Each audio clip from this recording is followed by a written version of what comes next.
कई बार जीवन में आप देखते हैं कि आप बहुत मेहनत कर रहे होते हैं, पूरी शिद्दत से, पूरे समर्पण से मेहनत करते हैं, उसके बाद भी आपको सफलता नहीं मिलती और आप बड़े उदास हो जाते हैं कि यार अब असफल हो रहा हूँ, सफलता नहीं मिल रही, आखिर क्या करूँ, किस में कमी है, मेरी मेहनत में कमी है, किस में कमी है। लेकिन आप एक चीज़ सोचें कि अगर आप पूरे समर्पण से, पूरी ईमानदारी से मेहनत कर रहे हैं और उसके बाद भी अगर आपको सफलता नहीं मिल रही है, तो ये मान के चलें कि ऊपर एक दिव्य शक्ति है, दिव्य सत्ता है जो बैठी है और वो आपको कुछ बड़ा देने वाली है। इसको ऐसे समझें कि ऊपर जो भी दिव्य सत्ता है, चाहे आप उसे भगवान माने, चाहे खुदा माने, चाहे गॉड कहें, वाहिगुरु कहें, जो भी कहें, मतलब एक दिव्य सत्ता। तो हम एक नाम लिख देते हैं ईश्वर। क्या है ऊपर? ईश्वर है। ईश्वर का मतलब है कि ईश्वर हमारे लिए क्या है? पिता है। सभी के पिता का नाम क्या है? ईश्वर। तो आप देखते हैं कि पिता किसी भी बालक का बुरा नहीं चाहता। कभी चाहता है क्या? किसी भी बालक का बुरा नहीं चाहता पिता, हमेशा अच्छा चाहता है। तो क्या कोई पिता ऐसा हो सकता है कि एक बालक की, बच्चे की मेहनत का उसे फल ना दे? वो तो देगा। लेकिन कई बार आप देखते हैं कि जब कोई बच्चा छोटा रहता है और नर्सरी क्लास में जाता है, वो स्कूल जाना नहीं चाहता, रोता है, गाता है, लेकिन फिर भी उसके पिता उसे जबरदस्ती छोड़ के आते हैं, उसकी माता उसे जबरदस्ती छोड़ के आती है।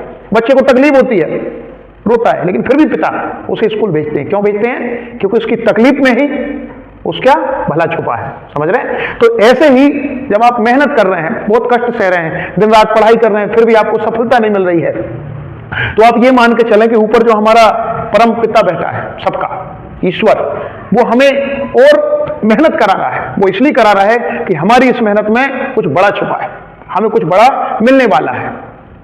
और इसको प्रैक्टिकली अगर साइंस के तरीके से समझेंगे तो भी यही निष्कर्ष निकलेगा। सपोज करें आप छोटे एग्जाम के लिए मेहनत कर रहे हैं, छोटा एग्जाम कोई भी ले लेते हैं, एसएससी जीडी ले लेते हैं।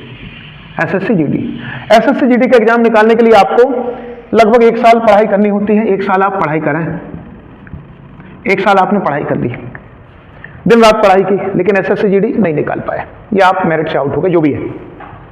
फिर आप अगले 1 साल और तैयारी करेंगे, तो जो 1 साल का आपका बेस बना था वो तो बना था, उस 1 साल के ऊपर जो दूसरे साल की जो तैयारी है, तो उस दूसरे साल की तैयारी में आपका लेवल जो है एसएससी से ऊपर हो जाएगा। अब हो सकता है आप उसी एसएससी में सीपीओ निकाल लें। क्यों? क्योंकि आपका एसएससी का लेवल तो आप पार कर चुके हैं, कुछ पॉइंटों से मेरिट में नहीं आया, फेल हुए, तो हो सकता है आप सीपीओ निकाल लें। तो यहां आप कांस्टेबल बन रहे थे जीडी में, यहां क्या बन जाएंगे? क्या बन जाएंगे? Officer. SSC CPO, central police officer, sub inspector बन जाएंगे।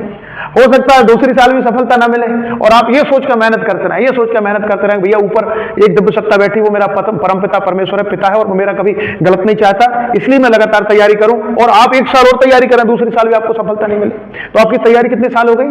3 साल। और 3 साल की अगर आप पूरी तैयारी करते हैं, शिद्दत से करते हैं, मेहनत से करते हैं, तो बड़ा से बड़ा एग्जाम निकाल सकते हैं आप। यूपीएससी एग्जाम निकाल कर आईएएस बन सकते हैं, आईपीएस बन सकते हैं, यानी कि आपके अंदर परिपक्वता आ जाएगी।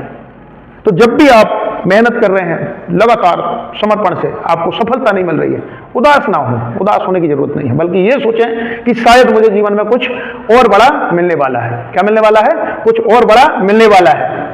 ईश्वर मुझसे कुछ बड़ा कराना चाहता है। और बात भी सही है, जब हम जितनी बड़ी चीज उतनी बड़ी मेहनत, उतनी ज्यादा कीमत।